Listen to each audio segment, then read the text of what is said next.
അസ്സലാമു അലൈക്കും വറഹ്മത്തുള്ളാഹി വബറകാതുഹു. ഒരാൾ എന്നോടൊരു സംശയം ചോദിച്ചത്, ഒരു സ്ഥലത്ത് ചെന്നപ്പോൾ ജുമായുടെ ടൈമായിട്ടുണ്ട്. അവിടെ അടുത്തുള്ളത് മുജാഹിദിൻ്റെ പള്ളിയാണ്, വഹാബി പള്ളി, മസ്ജിദ് ഇറാറ്, തഫ്രീഖം ബൈനൽ മുഅ്മിനീൻ, മുഅ്മിനീങ്ങളിടയിൽ ഭിന്നിപ്പുണ്ടാക്കാൻ വേണ്ടി സൃഷ്ടിച്ച വഹാബി പള്ളിയാണ് അടുത്തുള്ളത്. ജുമായുടെ ടൈം ആദ്യമായിട്ടുണ്ട്.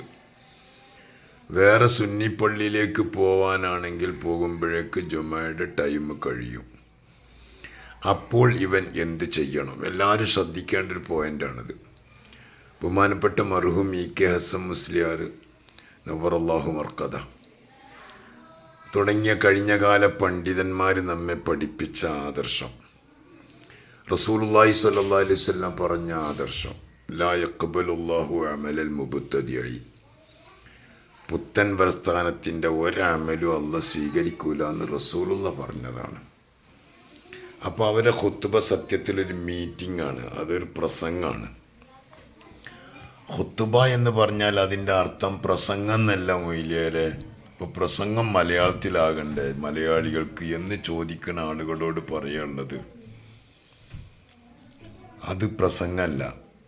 ഖുത്ബ എന്ന് പറഞ്ഞാൽ അൽ ഖുത്ബത്തു തഖൂമു മഖാമ റക്അത്തൈനി മിനൽ ഫർള്.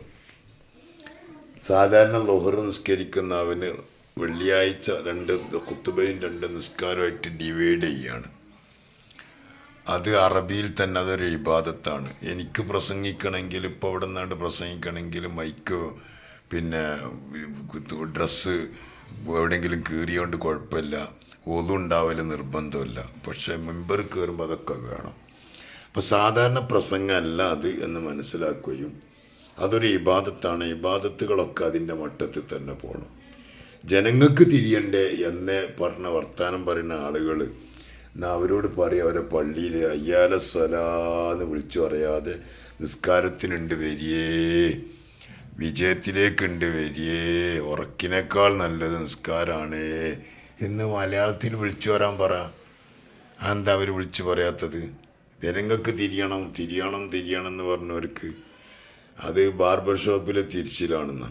അപ്പം അങ്ങനെ വന്നാൽ, ഒരാൾക്ക് വന്നാൽ ഒരിക്കലും അവരെന്ത് ചെയ്യണ്ട, ജുമായിൽ പങ്കെടുക്കണ്ട. അവർ പിന്നീട് ളുഹർ മടക്കി നിസ്കരിച്ചാൽ മതി എന്നാണ് പണ്ഡിതന്മാരുടെ അഭിപ്രായം. ദീനിൻ്റെ അഭിപ്രായം അതാണ്. കാരണം അവരുടെ അതൊരു മീറ്റിംഗ് ആണ്, അതൊരു ജുമാ അല്ലല്ലോ. അത് ശരിക്കും വെള്ളിയാഴ്ച കൂടുന്ന ഒരു ജുമാ അല്ല.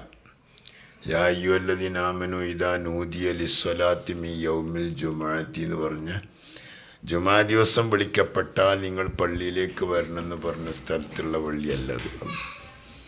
അപ്പോൾ അതുകൊണ്ട് അത് ജുമാ അല്ല, അതൊരു മീറ്റിംഗ് മാത്രമാണ്. കുറച്ച് ആളുകൾ കൂടിയിട്ടൊരു മീറ്റിംഗ് നടത്തി പിരിയുന്നു.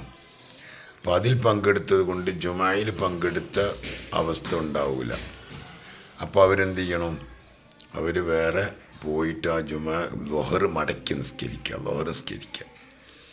അവരൊരിക്കലും ആ ജുമായിൽ പങ്കെടുക്കേണ്ടതില്ല എന്നാണ് നമ്മൾ മനസ്സിലാക്കേണ്ടത്. വഹാബികൾ എന്ന് പറഞ്ഞാൽ അവരിതിൻ്റെ പിന്നിലൊക്കെ ഒരുപാട് തെറികൾ, പോടാനായി എന്തൊക്കെ തെറി പറയും. അവർക്കിപ്പോഴുള്ള വിഷയം എന്താണെന്നറിയോ? സത്യത്തിലുള്ള വിഷയം ഞാൻ പറഞ്ഞിട്ട്, ഈ സമസ്ത കേരള ജമിയത്തുൽ ഉലമ AP വിഭാഗവും EK വിഭാഗവും ഒരുമിക്കുന്നു എന്ന് കേട്ടപ്പോൾ ഇവർക്ക് ഹാലടങ്ങിയിട്ടുണ്ട്. ആകെ പിടുത്തം വിട്ടിക്കണം. അവർ പിന്നെ കിളി പോയി. ഇതെങ്ങാനും ഒരുമിച്ചാൽ വഹാബിസത്തിൻ്റെ ആപ്പീസ് പൂട്ടും.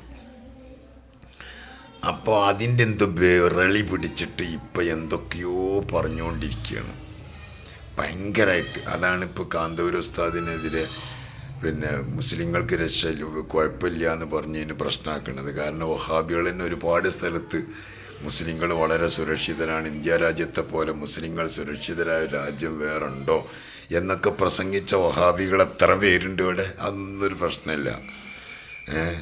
മോഡിയുടെ അടുത്ത് പോയിട്ട് ഇന്ത്യൻ മുസ്ലിങ്ങളെ പ്രയാസങ്ങളും ബുദ്ധിമുട്ടുകളൊക്കെ അവതരിപ്പിച്ച് വന്ന ശേഷം ഒരു പത്രക്കാർ വിളിച്ചിട്ട് എന്തോ ചോദിച്ചപ്പോൾ അതിന് സേഫ് എന്നിങ്ങനെ പറയണം. അത് ബുദ്ധിയുള്ളവർക്കൊക്കെ തിരി അങ്ങനെ തന്നെ പറയേണ്ടതെന്ന്. പക്ഷേ അതൊന്നും അതിനേക്കാളൊക്കെ ഉഷാറായിട്ട് പറഞ്ഞ ഹൈദർ അലി ശിഹാബ് തങ്ങളാവട്ടെ, അതുപോലെ തന്നെ എല്ലാവരും അങ്ങനെ പറയണം. അതെന്നെ വേണ്ടതും. അത് പറഞ്ഞ് അവരൊക്കെ അവരണ്ട് മാറ്റി നിർത്തിക്കാണ്ട് കാന്തപുരം പറഞ്ഞ് അതെങ്ങനെങ്കിലും വിരുന്നുണ്ടാക്കിയിട്ട് ഈ കൈഭാഗത്തിൻ്റെ ഇടയിലും ലീഗാരുടെ ഇടയിലൊക്കെ ഒന്ന് ഉണ്ടാക്കിയിട്ട് അകറ്റി നിർത്തിയാന്ന് ഒരു ശ്രമം നടത്തി വെക്കുകയാണ് വഹാബികൾ. കാരണം വഹാബികൾക്ക് വളർച്ച ഉണ്ടാകുന്നത് ഈ ലീഗിലൂടെയൊക്കെയാണ്. അപ്പോൾ അത് എങ്ങനെയെങ്കിലും ഇല്ലാണ്ടാക്കാനുള്ള ശ്രമമാണ് അവർ നടത്തിക്കൊണ്ടിരിക്കുന്നത്. ഇതൊക്കെ നമ്മൾ തിരിച്ചറിയണം, എല്ലാം ഒന്ന് മനസ്സിലാക്കാൻ നമ്മൾ കഴിയണം. അതുകൊണ്ട് ഇതൊക്കെ നമ്മൾ മനസ്സിലാക്കി നല്ലതൊക്കെ ചിന്തിക്കാനും നല്ലതുപോലെ നീങ്ങാനും അള്ളാഹു തൗഫീക്ക് നൽകട്ടെ. എന്തെല്ലാം തെറികളാണെന്നറിയോ എൻ്റെ പിന്നെ കമൻറ്റിൽ വന്ന് പറയണ കാണുമ്പോൾ എനിക്ക് ചെറിയ വരും പാവങ്ങൾ. അത്രമാത്രം ഇതാ ഹാസമ ഫജറ എന്ന് പറഞ്ഞില്ല, മുനാഫിക്കുകൾ അങ്ങനെയാണ്. ഈ മുജാഹിദ്, ജമാഅത്ത് ഇസ്ലാമി, ഖാദിയാനി, തബ്ലീഗ്, അതുപോലെ തന്നെ ഈ കള്ളത്തരീക്കത്തുകാരൊക്കെ മുനാഫിക്കിൻ്റെ ലിസ്റ്റിൽ പെടുത്താം, മുബത്തദീൻ്റെ ലിസ്റ്റിലും പെടുത്താം. അപ്പോൾ ഒയ്താ ഹാസമ ഫജറ, അവർ തർക്കിച്ച തെറി പറയാൻ വേണ്ടി മാത്രം ജീവിക്കുന്ന ഒരു വിഭാഗമാണ്. തെറി പറയണം. നമുക്കങ്ങോട്ട് തെറി പറയാനൊന്നും പറ്റൂല, കാരണം നമ്മുടെ സംസ്കാരം തന്നെ അനുവദിക്കൂല. അപ്പം അതുകൊണ്ട് അവർക്കൊക്കെ നല്ല ബുദ്ധി കൊടുക്കട്ടെ. നമ്മളിപ്പോഴും ദ്വാരക്കേണ്ടതാണ്. നരകത്തിലേക്ക് പോയിക്കൊണ്ടിരിക്കുന്നവരൊക്കെ രക്ഷപ്പെടുത്താൻ അള്ളാഹു അവർക്കൊക്കെ നല്ല ബുദ്ധി കൊടുക്കട്ടെ. മുഖല്ലിബുൽ ഖുലൂബായ റബ്ബ് അവർക്ക് നല്ല ബുദ്ധി കൊടുത്ത് ഹിദായത്ത് കൊടുക്കട്ടെ എന്ന് ദുആ ചെയ്യാം.